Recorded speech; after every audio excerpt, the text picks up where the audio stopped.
जीवन में प्रभुत्व प्राप्त करने का, मास्टरी प्राप्त करने का आधार है अभ्यास। इंग्लिश में कहते हैं प्रैक्टिस मेक्स परफेक्ट। किंतु हम लोग जानते हुए भी आलस्य कर देते हैं, लापरवाही कर देते हैं। प्रतिदिन कुछ समय निकालो जिसमें संपूर्ण संसार को शट आउट कर दो और अपने अंदर घुसो। तुम्हें जो गुणों का विकास करना है, जो विचार प्रवृत्ति को अंदर स्थापित करना है, मन की शुद्धि करनी है, उसका प्रयास करो, उसके लिए सतत अभ्यास करो।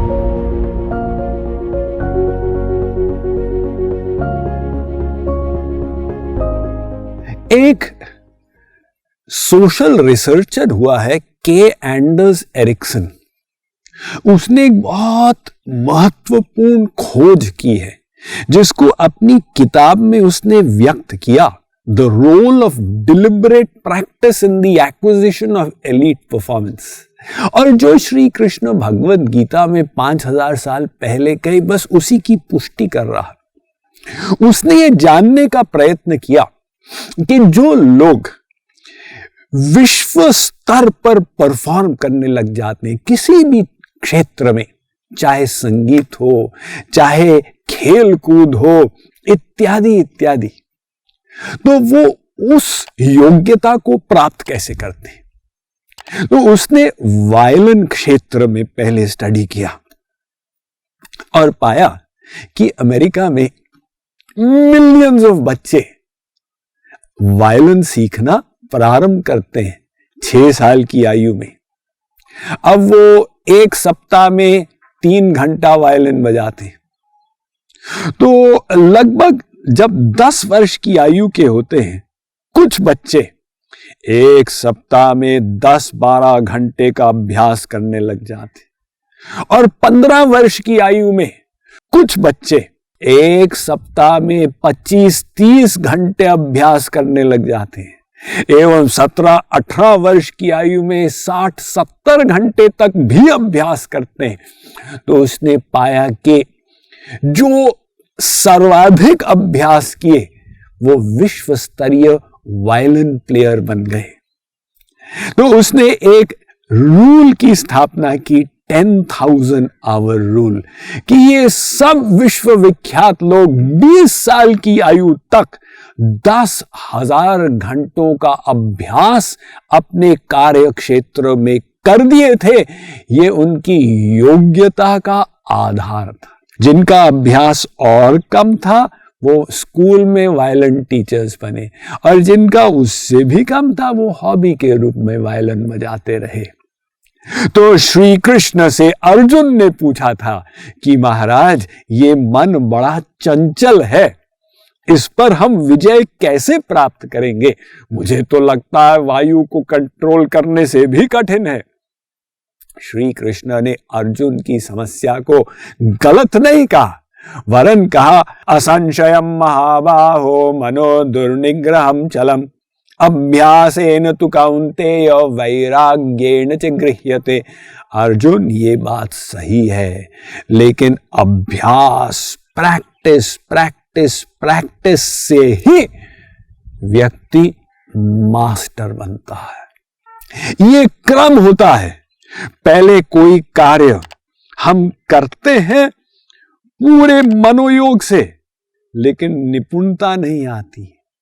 पश्चात हम मनोयोग से करते हैं और निपुणता भी आ जाती है।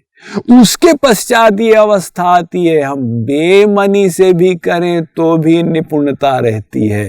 ये कॉन्शियस इनकॉम्पिटेंस से कॉन्शियस कॉम्पिटेंस से अनकॉन्शियस कॉम्पिटेंस, ये एक क्रम चलता है, और उसमें हम आगे कैसे प्रोग्रेस करते हैं, जितना व्यक्ति अभ्यास करता जाए, उसके अंदर उसके मस्तिष्क के न्यूरॉन वैसे सर्किट स्थापित करते चले जाते हैं, जिससे वही कार्य और सहज होता चला जाता। तो हम लोगों ने इतना जो ज्ञान का मंथन किया पिछले कुछ दिनों में इस श्रृंखला में अब उस ज्ञान को क्रियान्वित करने के लिए हमें करना क्या होगा? एक लक्कड़हारे से शिक्षा प्राप्त करें।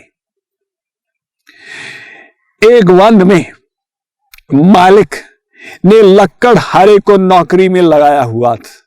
वो वृद्ध तो था किंतु बड़ा शक्ति संपन्न था और स्पीड से वृक्षों को काटता था।